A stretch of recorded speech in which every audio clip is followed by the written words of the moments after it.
입니다. 안녕하세요. 이웃집 이야기를 들려주는 인생고개입니다. 오늘도 찾아주셔서 정말 감사합니다. 오늘 아침은 조금 요란스럽게 시작했습니다. 엄마! 자꾸 뒤에서 누군가 나를 불렀습니다. 뒤에는 엄마 같이 가! 우리 엄마 좀 잡아줘요. 잠시만 엄마, 우리 엄마 좀 잡아줘요. 같이 가야지. 할머니는 어디서 그런 힘이 나오는지 빠른 걸음으로 내게로 다가옵니다. 그리고는 엄마 배고파. 전현이 밥을 안 준다고 합니다. 내가 살고 있는 바로 윗집 할머니입니다. 딸은 달려와서 할머니를 꼭 안으며 나 혼자 두고 가면 어떡해? 엄마 없으면 내가 어떻게 살아? 엄마 나 잘 사는 거 보고 싶다고 했잖아. 그럼 내 옆에 꼭 붙어 있어야지. 할머니는 화가 난 목소리로 다 큰 가시나가 목소리가 왜 이래 크노? 그리고 자존심하고 다니라고 했는데 왜 이래 뛰고 지랄이고? 알았어 엄마, 자존심하고 다닐게. 자 엄마가 좋아하는 영양갱 갖고 왔어. 어서 먹고 집에 가자. 일년이 또 날 죽이고 내 재산 가지고 가려고 하재. 폐악을 칩니다. 듣고 있는 것만 해도 억장이 무너지더라고요. 우리 윗집에 살고 있는 사람들입니다. 그래서 우리 집은 밤낮으로 조용한 날이 없습니다. 그동 못하는 친정아버지와 치매가 있는 엄마를 맞이인 딸이 간병을 하고 있거든요. 남편도 없고 아들이 한 명 있는 분인데 그냥 아들이 없다고 말씀하시죠. 갈 곳이 없어 두 분 부모님 모시고 살면서 형제들이 조금 주는 돈으로 살아가고 있는 분입니다. 출퇴근이 없는 직장이죠. 거기서 살고 있는 거니까요. 하루에도 몇 번씩 엄마 찾아 산만리 영화를 찍어야 하고 콧줄로 식사와 약을 복용하는 아버지는 수시로 콧줄을 빼내서 문제가 생기고 그러면 119를 불러야 하는 삶은 힘들고 지쳐만 간다고 합니다. 부모지만 그냥 놓고 도망갈까 하는 마음만 가득 안고 살다 보니 부모님을 보호하는 게 아니라 그냥 감시하고 있는 것 같아 가끔은 죄책감이 든다고 하고요. 차라리 뻔뻔한 딸로 살고 싶다는 마음이 하루에도 12번 또 생긴다는 말로 힘듦을 평소에도 말을 하더라고요. 그래도 6년 동안 부모 곁을 지키고 있는 이유는 단 하나. 부모님이 치매가 있으면서도 자신하고 있으면 딸을 감싸준대요. 부모라고. 그리고 본인은 또 자식을 보면서 안정감을 느끼는 것을 딸이 알기 때문에 못 떠난다고 했습니다. 부모를 모셔야 되겠다는 자식의 효심에서 시작된 부모님과의 동거가 아니라 갈 곳이 없어 어쩔 수 없이 부모와 함께 사는 사람이라는 것을 알게 되었죠. 이분도 사연이 많은 사람이구나 하고 생각을 했습니다. 고생하시는데 그런데 얼굴은 언제나 그렇게 고우셔요. 아이라예 많이 늙었지. 요즘 들어 가끔 친구들을 보면 친구들은 하나도 안 늙었는데 나만 늙었는 것 같아 속이 많이 상해. 요즘 아들은 안 보이던데 나도 어디 사는지 잘 몰라. 남편하고 작은 고깃집을 했는데 남편이 간암으로 장사를 못했는 기라예 우리가. 아들이 간이식 적합 판정을 받아서 병원에서 이식할 수 있다고 했는데 수술 날짜 잡았는데 갑자기 아들이 못 해준다고 하대예. 잘 되었지 뭐예. 부모가 어째 자식 몸에 칼 대면서 살고 싶겠어예. 한편으로 고맙지 뭐예. 병원비가 진짜 많이 나오대예. 그래도 아버지가 돈이 좀 있어서 병원비를 마련해 준다고 했는데 엄마가 그걸 알아버리는 거라 해. 그래서 가끔씩 엄마가 정신이 돌아오면 내가 엄마에게 약 먹이고 재산 가지고 가는 도둑년이라고 욕을 막 해. 생전 모르는 사람들이 들으면 내가 진짜 도둑년인 줄 알아 해. 그래도 그때는 엄마가 이만큼 심하지는 않았고 예.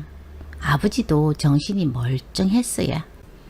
그때는 내가 우리 자식 몸에 칼 대면 안 된다고 생각을 했는데 남편이 죽고 나니까요. 우리 아들이 용서가 안 돼요. 건강한 남자는 간을 잘라내도 금방 자란다고 하던데 수술하다가 지 죽을까봐 겁이 나서 아버지 목숨을 눈앞에서 손을 놔버린 자식 아닙니까? 너무 섭섭하고요. 용서가 안 되는 거라예. 누가 물보다 피가 진하다고 했는지 모르겠지만 전부 거짓말 같아요. 남편 병원비로 전세집과 가게 보증금을 모두 날리고 빚까지 남아서 병든 부모님 모시는 조건으로 부모님 집에 들어와서 동거를 시작했지만 아들은 그때부터 방황이 시작된 겁니다. 아버지에게 간이식을 못해준 죄책감과 주변 사람들이 따가운 눈초리를 견디다 못해 집을 나가서 소식이 없다고 합니다. 난 내 나이만 먹는 줄 알았다고 합니다. 자식 머리 굵어진 거는 몰랐는데 이제 확실하게 알게 되었다고 했죠. 자식 마음대로 안 된다는 것도 알게 되었고요. 결국은 남편도 잃고 아들도 보내고 혼자 살아가고 있는 겁니다. 눈앞에 자식 보이지 않는다고 내 자식이 아닌 것도 아니잖아요. 미운 짓 한다고 내 자식 아닙니까? 때로는 무소식이 희소식입니다. 잘 사니까 연락이 없는 거예요. 힘들고 하면 거의 대부분 자식들은 부모 품으로 돌아옵니다. 우리는 또 부모잖아요. 자식이 선택한 길이 서운하더라도 인정해줘야죠. 그리고 안 될 놈들은 삭수가 노란 자식들은 부모가 자식들에게 관심을 가지면 가질수록 또 챙기려 하면 할수록 어떻게 되는 줄 아세요? 부모에게 챙길 거 다 챙겨서 멀리 떨어져 사는 자식도 있고요. 영원히 부모 옆에서 아무것도 할 수 없는 애물단지로 그렇게 사는 자식들도 있습니다. 분명 둘 중에 하나는 될 겁니다.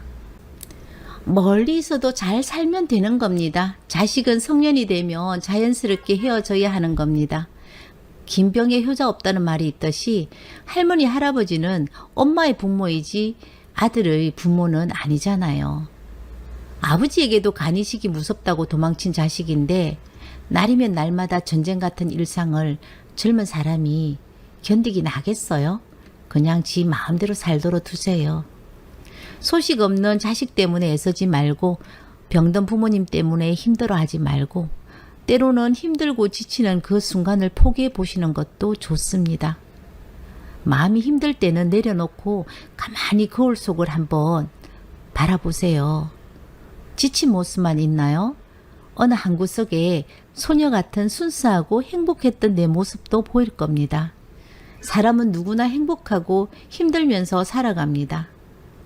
행복해 보이는 사람 뒤에도 세상의 고단함은 웅크리고 앉아있고 누구나 숨기고 살아가거든요. 사람은 물속에서 살아가는 물고기는 아닙니다. 가끔씩 아주 짧게라도 숨을 쉬기 위해 수면 위로 올라오는 고래로 살아가야 하는 거죠. 숨을 쉬기 위해 잠시 나오는 그 순간은 우리 일상생활에서도 찾아보면 많이 있습니다. 책을 본다든가 걷기를 한다든가 예쁜 가방을 손뜨개로 만들어 본다든가 내가 쉬어갈 수 있는 것을 찾아 숨을 쉬면서 살아가야 합니다. 살아보니까 자식 부모 다 필요 없어요. 내 자신이 제일 소중합니다. 내 생각대로 살아야지 다른 사람 생각, 다른 사람 눈을 의식하면서 사는 게 아닌 것 같더라고요. 힘들어도 내 무거운 짐을 옆에 사람들이 나누어 짊어질 수 없잖아요.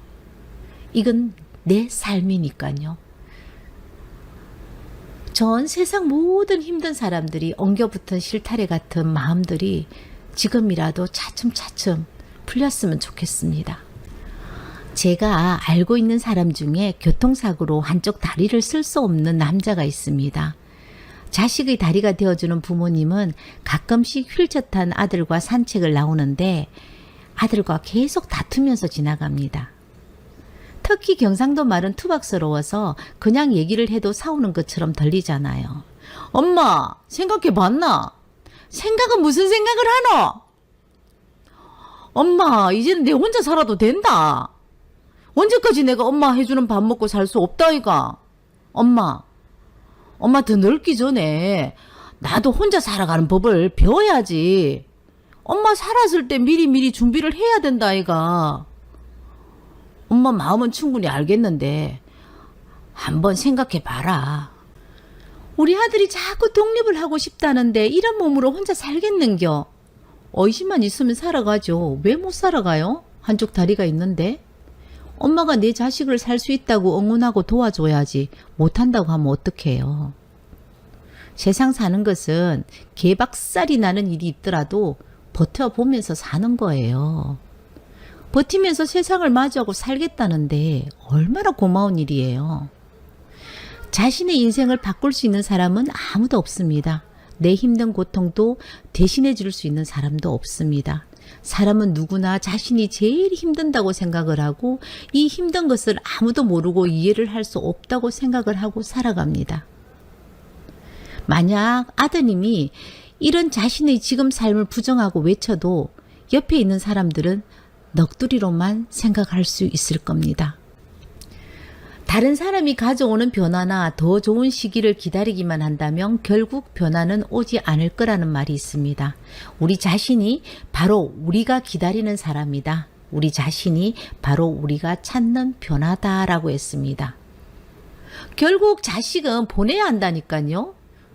부모는 절대 자식 인생 살아줄 수도 없고 살아주면 안 됩니다. 저런 몸으로 어떻게 혼자 살아라 해요. 우리 부모가 살았을 때 뭐라도 좀 해줘야죠. 엄마가 뭐 해줄 건데요. 재산 많으면 아껴 쓰다가 남겨주면 되겠네. 지금은 자식 인생 휘두르지 말고 제발 엄마 삶을 좀 사세요. 아유, 이 집 사장은 많이 냉정하다 그래.